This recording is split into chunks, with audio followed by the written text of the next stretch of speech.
Nabuti ko na, before the voting, nasabihin na ho to.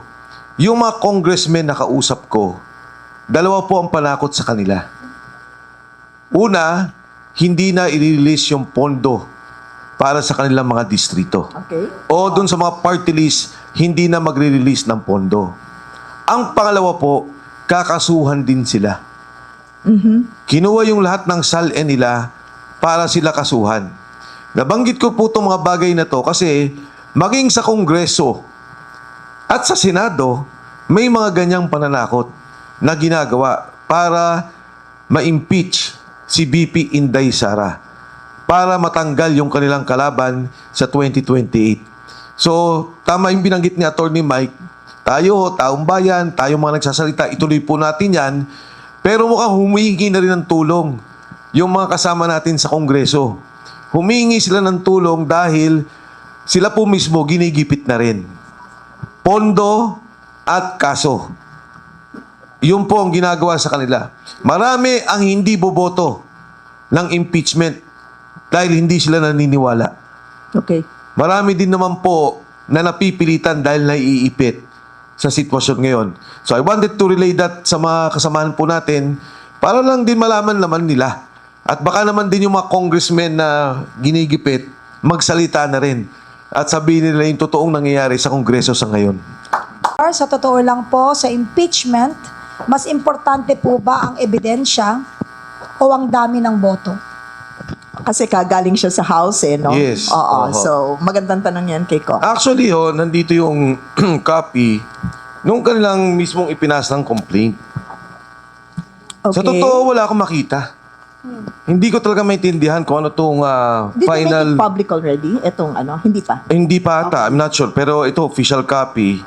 Ang sabi na, number 1, Vice President President Duterte committed violation of the Constitution and betray the public trust by committing plunder and or malversation. Ang basis was the 500 million pesos confidential funds allocated to the Office of the Vice President. Alam naman po natin, nasa COA pa yan. Correct. Di ba? Pinag-uusapan pa sa COA, of course, nagkaroon daw ng desisyon, pero yan may proseso pa. Magka-file ka pa dyan ng appeal, if at all, aakyat ka pa sa Supreme Court. Pwede mo pang i-question kung ano yung mga sinasabi lang culpable violation of the betrayal of public trust. 500 million pesos po to sa COA. Kung titingnan ninyo ang Department of Agriculture, ang suspended and disallowed is about 9.5 billion pesos.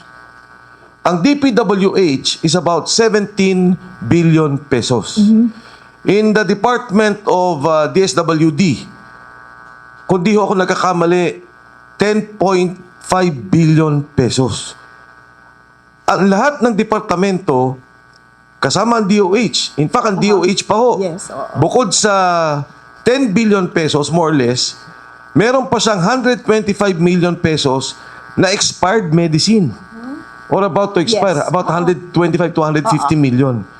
So, ang ibig pong sabihin, may mga violation yung mga, or may mga, ang isang opisina, kasama sa proseso niya, yung pag-aayos sa COA or sa Commission on Audit.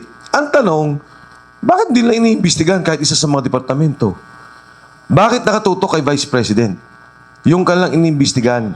And to think, yun ay suspended na and disallowed. At the time, nung iniimbestigahan nila si Vice President, nakapending pa sa COA. Na nakakalungkot, in the middle of the hearing, naglabas sila ng desisyon. Again, para ipitin ang Vice President. At I think, yung time na yon hindi pa nakakatanggap si VP ng kopya nun. Yes. So, number Okay. 2, anong sabi niya? 112 million confidential funds, Department of Education. COA pa rin to. Pending pa rin to. Violation na daw. O, number 3, public trust by corrupting and bribing officials of the Department of Education. May nakita ba kayong ganito? When they were investigating the department, di ba meron silang investigasyon na bigayan ng pera? Oo. May gano'n silang ginawa noon eh. Pero walang sinasabi or walang naging findings. And yet, nandito, one of the violations. Number 4, yung SALN. Sinasabi lang yung SALN. Pabalik-balik ako dyan sa SALN discussion nila. Di ba pagka ho tayo may nakitang, kunyari, attorney, may bahay ka, may kotse ka, may bank account ka. Oo. Nakita ko, hindi mo dineklara sa SALN, yun, may violation ka. O Correct. file lang kita. Oo. May nakita ba kayong ganon? Wala. May sinabi ba silang, may nakita silang ganoong violation? Wala. Ang ginawa nila, pinatawag nila yung AMLA. Tapos sinabi nila, magkano yung pera? Magkano yung pumasok? Magkano yung lumabas? And yung proseso po na yon ay ganito lamang para masimplihan natin. Ang sabi na dun sa bank account, may pumasok na pera. Pagpalagay po, 1 milyon pumasok. Pagkatapos, merong kunyaring binayaran si Vice President na lagay na natin 999,000. So naiwan 1,000. Oh. Pinagdugtong nila yung 1 million at 999,000.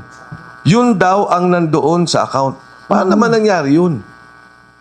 Pagdating po sa bahay, meron kang pamalengke o may sweldo ka 10,000. Nilagay mo. Pagkatapos, gumastos ka, binayad mo sa kuryente, binayad mo sa tubig, binayad mo kung ano man, pagkain. Walang natira sa pera. 9,500 nilabas mo. Ang natira sa pera mo o sa 500 bangko mo, na lang. 500 pesos. Pero yung naging hearing nila, dinugtong yung 10,000, idinugtong yung 9,500. Hindi ko maintindihan. Tapos sabi niya, committed high crimes, contracting to murder or assassinate the President, First Lady, and the former Speaker of the House. Napakalinaw po nun eh. Di ba ang sabi ni BP, alam ko papatayin niyo ako, pero pag pinatay niyo ako, meron na rin akong nakausap. Sa totoo lang, kwentuhan lang yun eh. Una kwentuhan lang yun. Pangalawa, conditional. Pag pinatay niyo ako, di ba? How can that be a threat? Kahit na away kalye. Oo. Di ba? Sa away kalye. O nag-aaway yung dalawa. Subukan mong gawin yan. Pag ginawa mo yan sa akin, pag pinatay mo ako o sinaktan mo ako, may gaganti para sa'yo. Conditional yung sinabi mo. O, protection. O, yun. Baka madamay ka sa kaso niyan. Sino yan? Ito, sabi niya, responded Vice President Duterte, committed culpable violation of the Constitution by the high crimes of sedition and insurrection. Saan? Nagkaroon. Kami na nga, nakasama ni Vice President. Kuminsan, sinasabi namin, nasaan si Vice President, ba't hindi nagtatawag? Di ba? Never nagtawag. Nung birthday ni President Duterte, sabi namin kay Vice President, mag-motorcade rally tayo sa Villamor. Ni walang palawagan ng insurrection kasi ang insurrection po ang ibig sabihin, hahawak tayo ng armas. Babagsakin natin ang gobyerno. Si Vice President nag-announce bigla, mataas na ang presyo ng langis, huwag na tayong mag-motorcade. Yung pa nga po nangyayari. Lahat ng pagkilos, including the PDP group, SIR, pag pagkilos, ni hindi po nakakausap si Vice President. Mga rally po natin, wala. Ibig sabihin, even at that, yung mga malayang demokratikong pagkilos, hindi nga natin siya nakakasama. Yung pang sabihin mo nga hawak ng armas, nanawagan siya, never happened. Respondent, sabi niya, Vice President, Duterte committed betrayal of public trust, graft and corruption, misuse of confidential funds. Ito naman dinugtog na nila yung OVP at saka po yung Department of Education. Balik lang po ako sa SALN Di ba ang sabi po nila 6.7 billion? Tapos ngayon lumalabas, sabi ni Atty. Manscarpio, nagkamali yung 2 billion. Yes. Pero ang katotohanan po, kung titingnan nyo yung opisina ni Vice President, yung violation niya should have started 2022. Pag pinanood nyo po yung video ulit, from 2022 up to date, ang pinag-uusapan lang natin pera, 60 million. Yung in-out pa, mali pa yun. In-out na nga yung computation, 60 million from 2022. Ang inimbestigan na kay Vice President, magmula pa nung Vice Mayor siya, 2005. Paano magiging violation yung 2005 na elect yung inyong kaso was the impeachment case is based on when she was elected Vice President. Hindi ako magugulat. Buti na lang, hindi nila sinama nung college pa si... Yan na nga eh. Oo, Vice President. Magmula po nun, panoorin niyo po yung impeachment na ginawa po nila. Tapos sabi nila, yun daw, irregularities, procurement. Wala rin po ako nakita. Ito yung investigation nila sa Department of Education. Responded Vice President committed bribery and procurement. Again, DepEd. Yun na naman ang sinasabi nila. Wala akong narinig o nakita. Kahit naman hindi kaso, na nung panahon ni Vice President, meron silang inilabas. Ayan. So, conclusion, foregoing, nilabas mo na yung kaso. Ngayon, nung last week naman eto naman yung kaso ni Ombudsman. Ni Ombudsman, laban kay Martin Romualdez. Ayun. Ano po yung sinabi dito? Ito malinaw to. Although, syempre, kailangan pang palalimin. Ang unang sinabi dito, yung mismong budget process. Klaro ho yun. Pinirmahan nila, may papel yun, may unprogrammed funds, official documents. Ang pangalawang sinabi niya, yung salita ni Saldico. Klaro ho yun. Dahil si Saldico mismo nagsalita, and they're taking it as evidence, at natutuwa ako na tinanggap lang ebidensya, yung kay Saldico. Bakit to klaro yun? Personal knowledge. Humiring si Martin Romualdez, nag-deliver ako ng pera kay Martin Romualdez, naglagay ng pondo kay Martin Romualdez. Siya ang kausap ni Martin Romualdez. Pangalawa, ang sinabi dito, yung sinabi ni Gutesa. Bakit dinuklaro yun? Si Gutesa ang nag-deliver sa bahay sa Aguado at sa Forbes Park.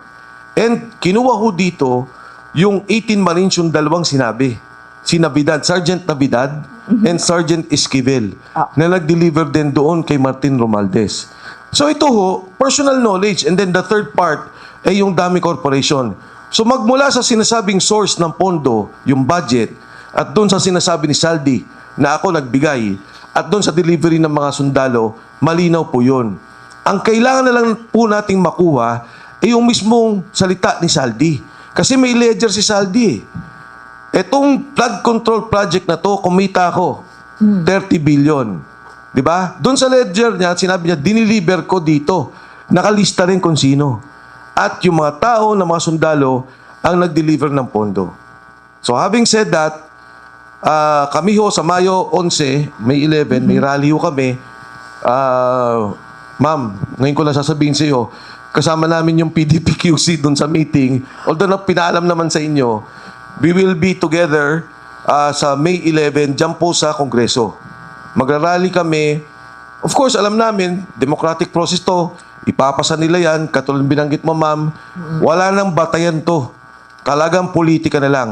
Ayaw nila si Sara Duterteng tumakbo sa 2028. Tinatanggal nila sa equation si Inday Sara Duterte. Ang hindi nila naintindihan, nandiyan pa si Mayor Baste Duterte. So, ayan, kasama ho namin Attorney Inton sa Monday, nandun ka dapat. Magkakasama po kami, magrarally po kami dito sa impeachment process. And I'd like to thank PDP because they will be with us. Yung Maisog din, the group of Maisog was there with us So Rage during the will be meeting. there? Rage. How about Rage. Well, basically, di ba, magkakasama Yeah, naman tayo. umbrella naman siya. Umbrella Alright, naman siya. So, marami po magsasalita. At i-informan na rin po namin yung mga congressmen nating kasama para lumabas po sila. Alright. Ang napakagandang nangyari dito ho sa atin sa impeachment, bagamat tatalunin nila tayo dahil yung pera pinapagalaw nila. Tatalunin nila tayo dahil tinatakot nila ang mga congressmen na bumoto. Pero ngayon po magkakaroon na ng malinaw na hatian. Sino ang mga kasama natin sa laban hindi lang sa 2028, ngayon pa lang, para makita yung korupsyon na nangyayari na hanggang ngayon walang linaw sa tao. Puro impeachment, yung flood control scandal na trilyon-trilyon, naghahanap pa rin ng linaw ang taong bayan, wala pa rin nakukulong, wala pa rin pong kaso, at lalo tigit sa lahat, walang perang na ibabalik sa gobyerno na dapat sana magamit natin sa pagtaas ng bilihin ngayon at sa hirap ng buhay ng bawat Pilipino. Maraming salamat po. Natatakot ako. Natatakot ako. Hindi ba,